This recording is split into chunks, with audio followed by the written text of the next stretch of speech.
Hello everybody. I decided to give you a little bit of a Christmas view instead of looking at my ugly face. It's that time of year.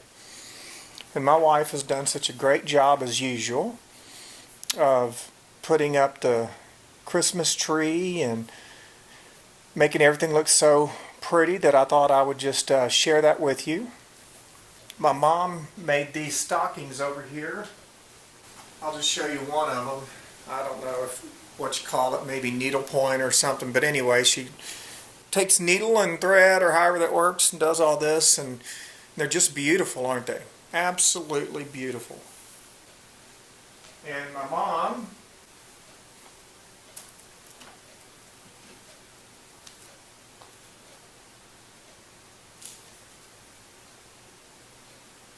also made these for our daughters many years ago. Each grandchild got one, and has their name on it, and it's again the little needlework or whatever you call it. And I would just it's part of our Christmas tradition now to see these come out. And I think the angel, as far as the picture goes, the angel's my favorite, but I do absolutely love the nativity in this one. So anyway, I just thought I would share those things with you. I wanted to say a really special thank you. I was walking through Albertsons, or the grocery store a moment ago, and picking up a few final food items, and I got pretty overwhelmed with emotion and had to make sure I didn't get all goofy right in the middle of the store. It felt good just to be able to drive, to be able to get to the store.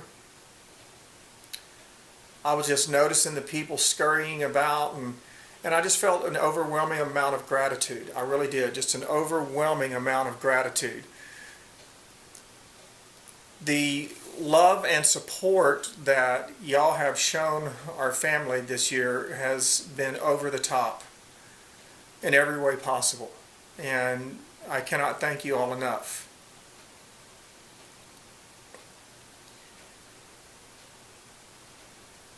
This Christmas has been a real special one for all of us.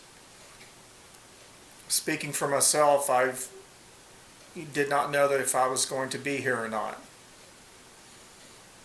Early on, it was a little touch and go, and we weren't sure if the cancer was responding to chemo.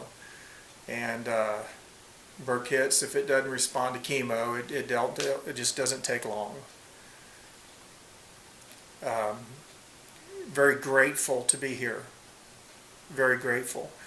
The feeling of gratitude amplifies such simple things for me this year as just the Christmas tree and sitting there and looking at the lights on the Christmas tree.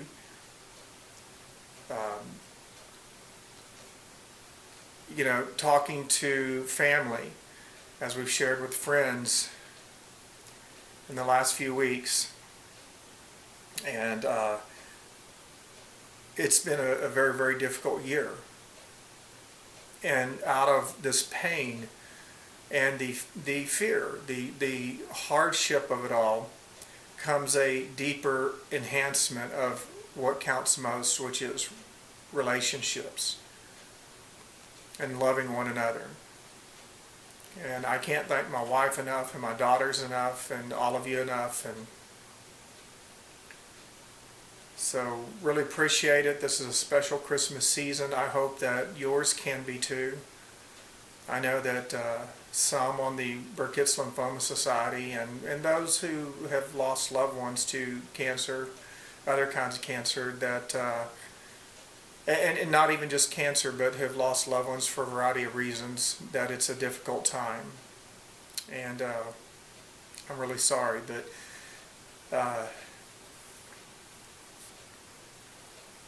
I hope that you can find some glimmer of joy and hope in there, somewhere, resting right next to the emptiness and the sadness that you feel over your loved ones that have passed. I want to go ahead and give a medical update. It's been a long time since I've made a video.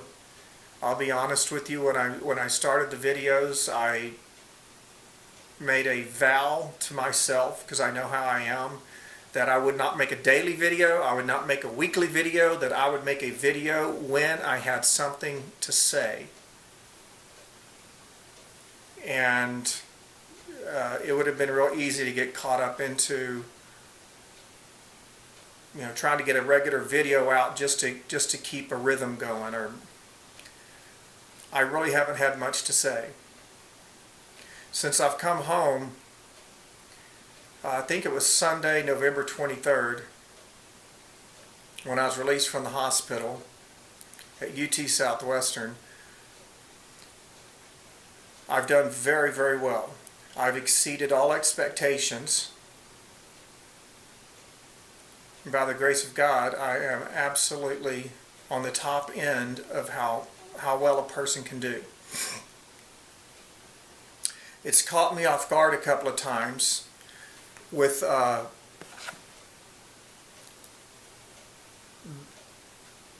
I'm feeling, in that when I sit down and rest, I came home, I did a lot of sleeping, a lot of couch time, and slowly I've been getting a little more energy, a little more stamina, been taking short little walks. I can't do too much on the walking in the sense of really going for exercise yet, and here's why. The other day I went to make,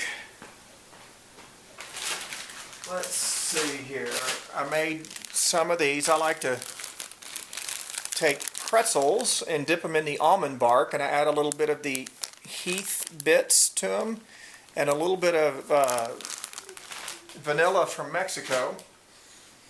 And it's not, how hard is it to stand there at the stove and kind of stir something every few minutes and throw a bunch of pretzels in, lift them out, lay them on parchment paper, and be done with it? It's not hard to do, but I got about halfway through that, and this is my main point. Energy level just suddenly was gone, and that was it. It's kind of like the battery on your cell phone.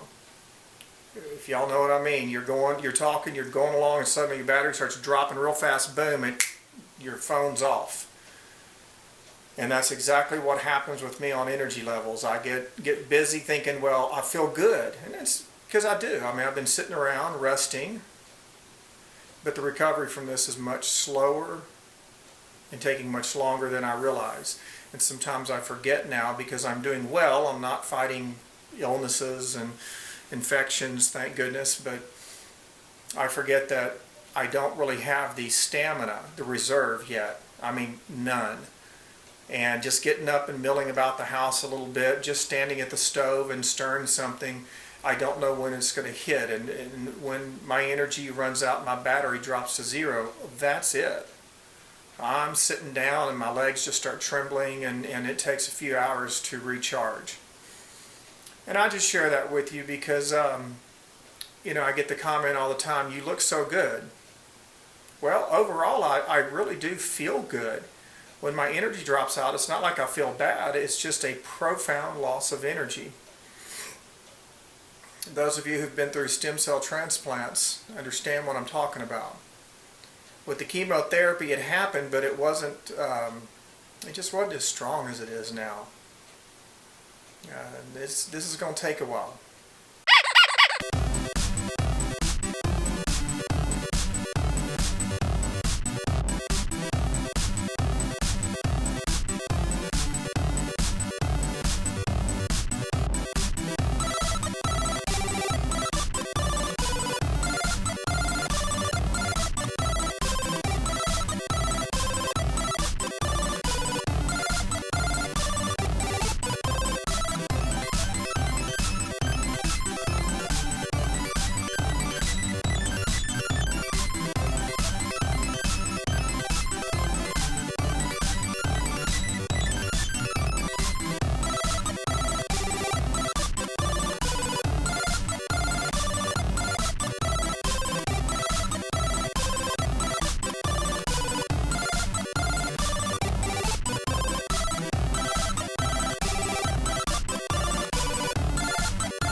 on another thought, my termination date at my job was on December 21st. And I called up at the beginning. Our company has a very generous policy. They hold a position for 6 months when you're on leave of absence, and not a lot of companies do that. Some do, some don't. Federal law requires a 12-week period by FMLA. And our company has a generous policy of 6 months, which is a wonderful thing. But at some point they have to go ahead and replace a position. I mean, business has got to go on. And I called at the beginning of December, December 5th, and said, okay, talked to the Integrative Disabilities Management Office and said, what do I expect? How's it going to look? Life insurance. How do I pay for disability? And how am I going to transition insurance over between December 21st and January 1 when it'll pick up on my wife's policy? And all these little details. I wasn't really stressing over it, just trying to understand and figure it out. And the lady says, well, Mr. Baxter, have you filed for an extension of your leave of absence through the American Disabilities Act? Because I am considered disabled and very much am disabled for the moment, temporarily. Now, I did not know that there was such a thing as a extension of your leave of absence through the American Disabilities Act. If you hear a siren in the background, it is Wednesday at 1 o'clock, and our tornado sirens go off every Wednesday at 1 o'clock, whether you like it or not.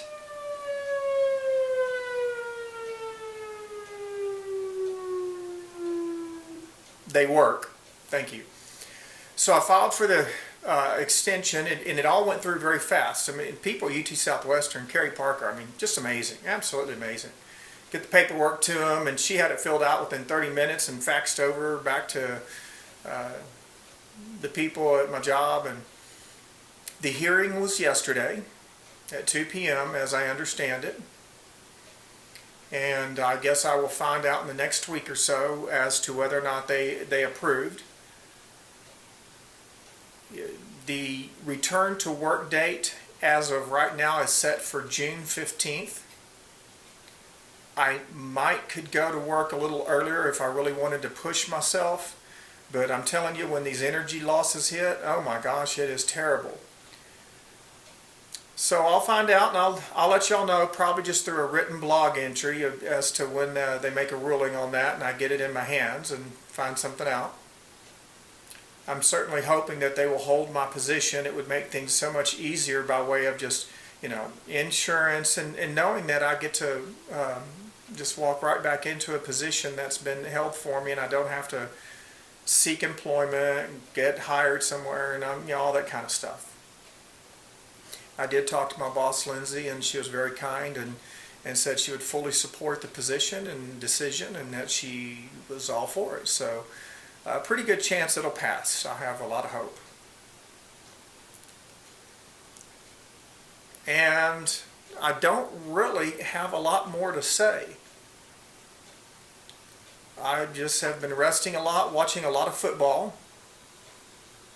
Yes, watching a lot of football. For some of you who just went, what? How about them Cowboys? I enjoyed the first week of the humbling of Johnny Mansell. The second week when he got injured, I didn't enjoy that. I don't want anybody to get injured. Don't ever wish that on anybody. But not sure what happened to old Peyton Manning here last week. There was somebody out there that looked like him, but it didn't play like him. I don't know what's happened. A certain amount of things have changed since my stem cell transplant, and I was told that it's almost like starting over again. That I get brand new bone marrow, the bone marrow that I had when I was a baby. Isn't that an interesting thought? I may not have to receive the IgG infusions every month for the rest of my life. Isn't that going to be awesome if that's the case? And I'm going to trust and hope and believe that that is the case. I should have a stronger immune system. And I plan on being cancer-free for the rest of my life, however long that is.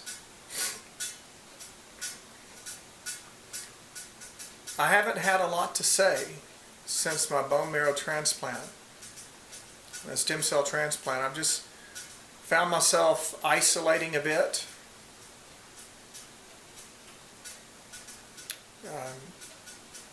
And I don't know why that is, but I haven't really worried about it or questioned it. Just like I don't know why I'm suddenly fascinated with football. And I don't really care. It's been fun, so there. Total side note. Has nothing to do with anything. This shirt here. A friend of mine by the name of Zach Cross, he put this together. He and I went out to this Old West town where he's involved in this Old Western reenactment stuff. They go out and basically I don't know, 4, 5, 6 times a year. They have these full weekends. They go on Friday and they end on a Sunday, and they stay out in this Old West town, and it's a full Old West town. I mean, it's got a hotel with a restaurant, and it's fully functional, and saloons, and the jail is fully functional, and they got the doctor's office and the stable with horses out there. I mean, it's the real deal. It's really cool. It's called Marrowbone Springs. And a couple of years ago, or 3 or 4 years ago, Zach and I went out there, and he had a vision for this picture right here.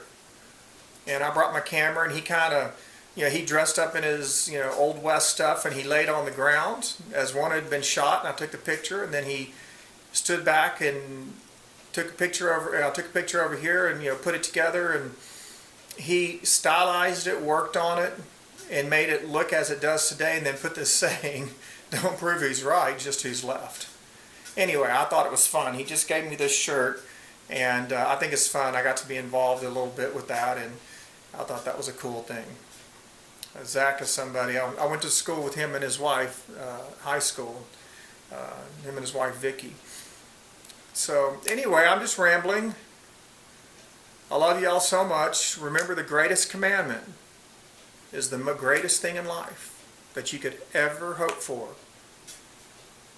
And I hope you all have a wonderful, blessed Christmas. And thank you all so much for all of the tremendous support this year, the love and the encouragement. God bless you all.